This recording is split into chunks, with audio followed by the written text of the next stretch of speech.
Welcome to the Mentoring the Mentor program. This program is designed to help those who mentor students new to opticianry. The mentoring program consists of a series of videos. The videos are an online resource available to anyone interested in mentoring a future optician. In addition to an introduction to mentoring, modules are found in one of four main content areas: ophthalmic dispensing, ophthalmic laboratory, contact lenses, or optical sales. In this introductory video, we'll provide an overview of the history of mentoring, the mentoring process, applications, and keys to successful mentoring. Mentoring has a rich and interesting history. The term mentor had its origins in the Odyssey by Homer. Telemachus, son of Odysseus, goes to fight in the Trojan War. Athena, the goddess of wisdom, assumes the form of mentor to guide and look after Telemachus. So what is a mentor? A mentor has been defined as a trusted friend, counselor, or teacher, usually a more experienced person.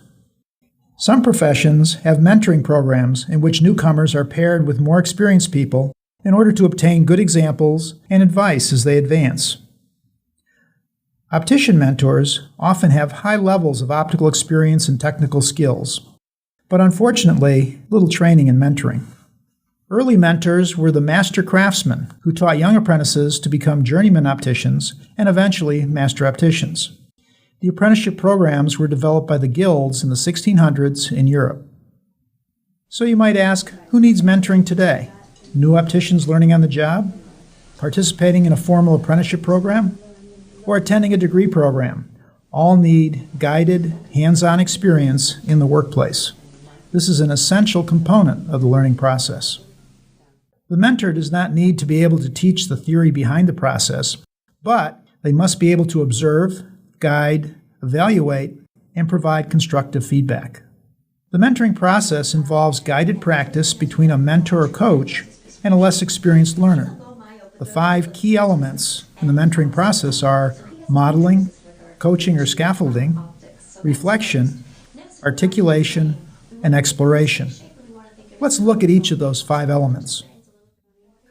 Modeling may be demonstrating a competency for the mentee or thinking aloud to share the process. For example, when helping the mentee adjust a metal frame, they can demonstrate or talk aloud while performing the adjustment, so the mentee understands each step. This could be done on a coworker or on a customer who gives permission. Coaching, or scaffolding, involves providing the mentee with verbal support of the cognitive activities needed to perform a competency. For example, using the same competency, the mentor would now allow the mentee to perform the adjustment while checking each step. If necessary, the mentor will correct the adjustment while providing a verbal description of the correction.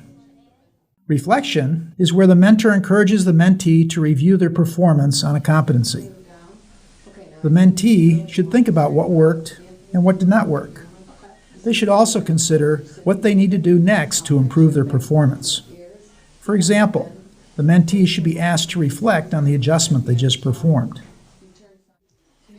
Following reflection, the mentor needs to encourage the mentee to communicate their findings. As the mentee articulates their perception of their performance on a competency, the mentor can agree or provide additional suggestions. For example, in this case, the mentee should talk about why the adjustment was difficult for them to perform. Was it their lack of experience in selecting and using the proper tools?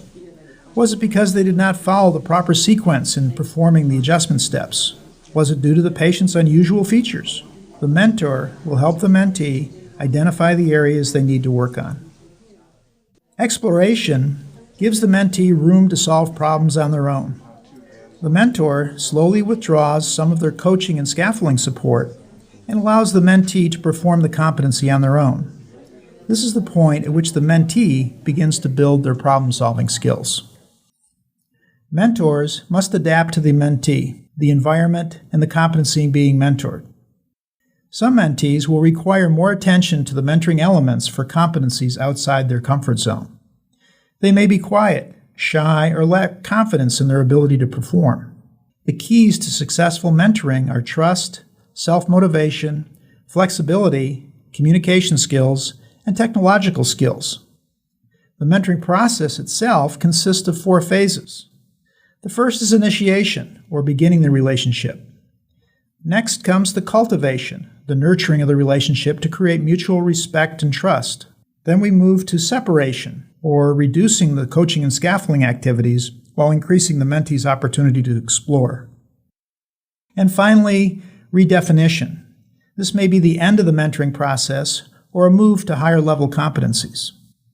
The 4 cornerstones of an effective mentoring program are forming relationships. You need to care about the mentee as a person. Effective communication. This means clear, objective, and supportive communication. Professional development. The process should allow both the mentor and the mentee to learn new skills. And finally, fostering a balanced life. Encourage the mentee to engage in professional, civic, and recreational activities beyond the workplace. There is more to life than opticianry. Establishing an effective mentoring program starts with the recruitment and training of potential mentors. Prior to recruiting, the institution should define the role and function of the mentor. The mentor should be committed to helping the mentee beyond any financial incentive that they might receive. It takes a mutual effort for a mentoring relationship to work. An environment of mutual respect, trust, and comfort takes time to establish, and both parties must be committed to the relationship. Frequent and regular interaction is needed to make the mentoring successful. However, some mentees may have an unrealistic expectation of 24/7 access to the mentor. Busy mentors may become frustrated with frequent demands on their time. Expectations should be clear regarding communication methods, turnaround time, and frequency of interaction. Mentoring does require effective communication between the mentee and the mentor. The mentee may be working at a different location or at a different time, but still seek the mentor's advice.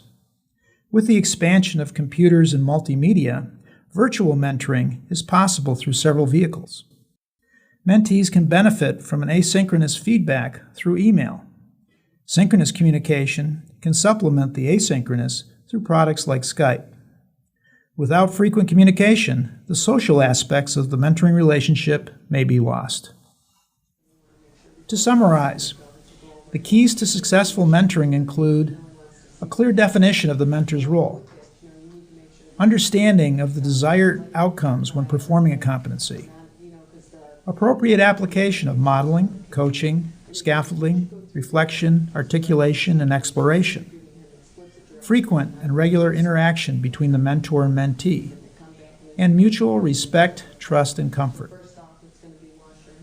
Each video in this program will describe a competency and provide guidance on the assessment and evaluation. The goal is not to teach the competency, but to provide guidance and benchmarks of acceptable performance. We hope you enjoy the program.